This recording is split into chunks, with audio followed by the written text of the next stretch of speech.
Ubi caritas et amor Deus ies, congregavidos in. Olá, paz e bem, estamos aqui com o nosso bate-papo católico, né? E hoje a gente vai falar do gnosticismo na história da Igreja Católica.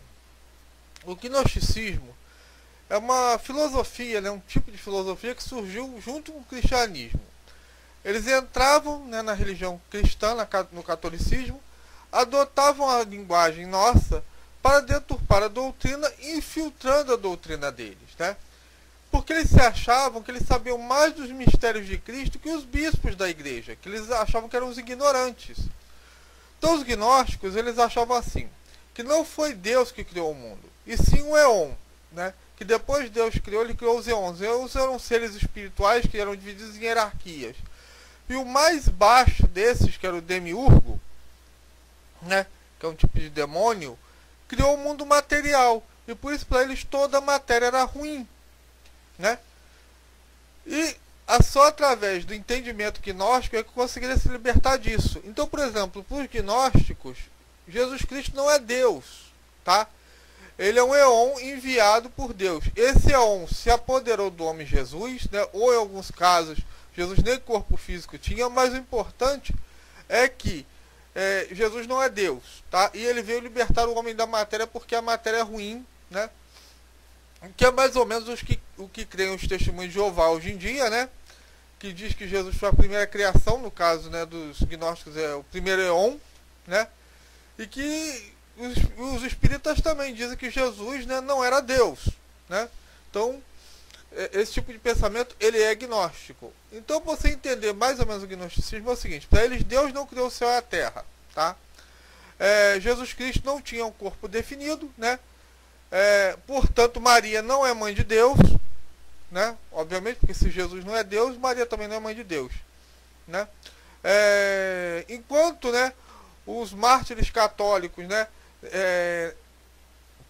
rejeitavam a doutrina pagã, os gnósticos diziam: pare de sofrer, né? Para o gnosticismo, o sofrimento não tem sentido, e eles adotavam, né, eles passavam para o lado daqueles que eram contra Cristo, né, no tempo das perseguições.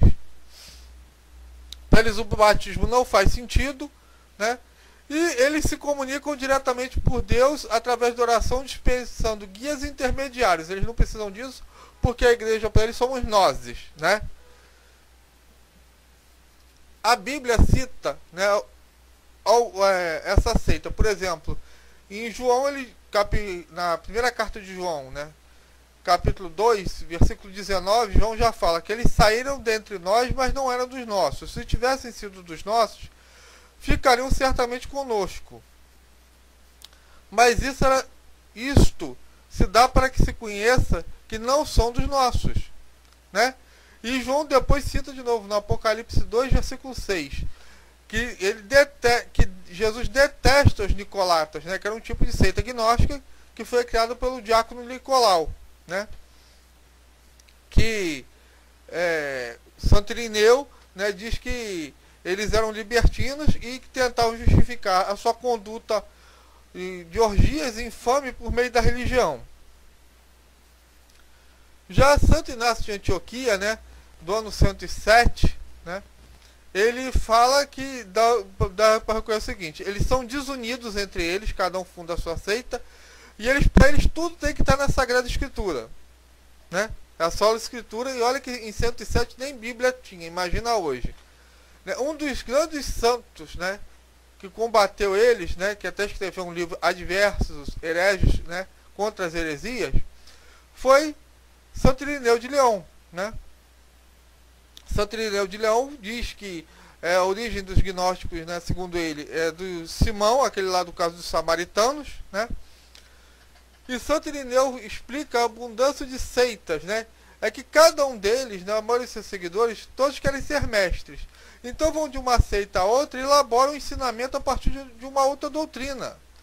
E depois dessa surge outra doutrina e todos insistem em ser originais, em haver achado por si mesmo as doutrinas que de fato se limitam a simplesmente criar, né? Então você tem os grupos dos simonianos, nicolatas, nazenos, seitanos, peratas, um monte de firula com um monte de mestre, Simão, Cerinto, Belinte. O cara abria lá, achava, vou criar isso. Aí ele cria um Jesus completamente diferente, né? Santo Irineu, para quem não sabe, né? Ele foi discípulo de São Policarpo, que foi discípulo de São João Evangelista, né? Seguindo a tradição apostólica. Então o Santo Irineu ele fala assim, diferente dos gnósticos, a fé católica, espalhada pelo mundo inteiro, é guardada com cuidado, como se morasse todo mundo numa mesma casa. Todo mundo tem uma só alma, um só coração. Então não importa se o cara é lá da Germânia, lá da Libéria ou lá da Líbia, todos ensinam, né, a mesma coisa, não é diferente, né? Então, Santo Irineu falava, a diferença dos gnósticos para os católicos é essa, a unidade de fé. Já no ano depois de 140, né, o outro gnóstico, Márcio, ele jogava o Novo Testamento contra o Velho Testamento. Ele dizia que o Deus do Antigo Testamento era malvado, mas o Deus do Novo Testamento era bom, né? Foi a mesma coisa que Lutero fez, apesar de Jesus nunca fazer isso na Bíblia, né? No século V, a gente já tem os messalianos, né? Que também eles diziam que o batismo não podia, não podia regenerar ninguém, que não apagava o pecado original. Mas eles, através de oração diretamente com Deus, eles se tornavam impecáveis e eles podiam fazer qualquer besteira, né? Já no século XI, esses messaliânicos, né, eles faziam, adoravam um anjo mau chamado Sataniel e praticavam orgias sexuais. Quer dizer, era doideira pela doideira, né? O lema deles era PEC, né? E PEC mais ainda, que aí você já tem, mas Deus te perdoa, né? Porque você já atingiu um nível de inteligência acima dos demais. Então, né, como é que se identifica um gnóstico hoje em dia? Eles criticam a fé católica e querem substituí-la pela negação, né? Então esse é o único laço que une todos os gnósticos, é a negação pela Igreja Católica, né? A gente não duvida que tenha gnóstico aí por ignorância, mas, né, o que eles combatem? É a Igreja de Cristo.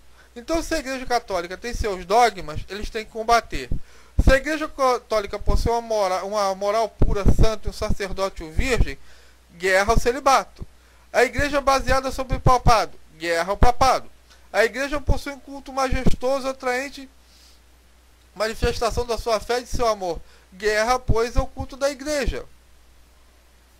A igreja honra, né, de um culto, de adoração à pessoa de Cristo, né, assim como vem também uma veneração a Nossa Senhora e o culto de veneração aos santos, guerra a todos os santos, não existe santos, né? Aliás, o gnosticismo não tem santo nenhum. E quando eles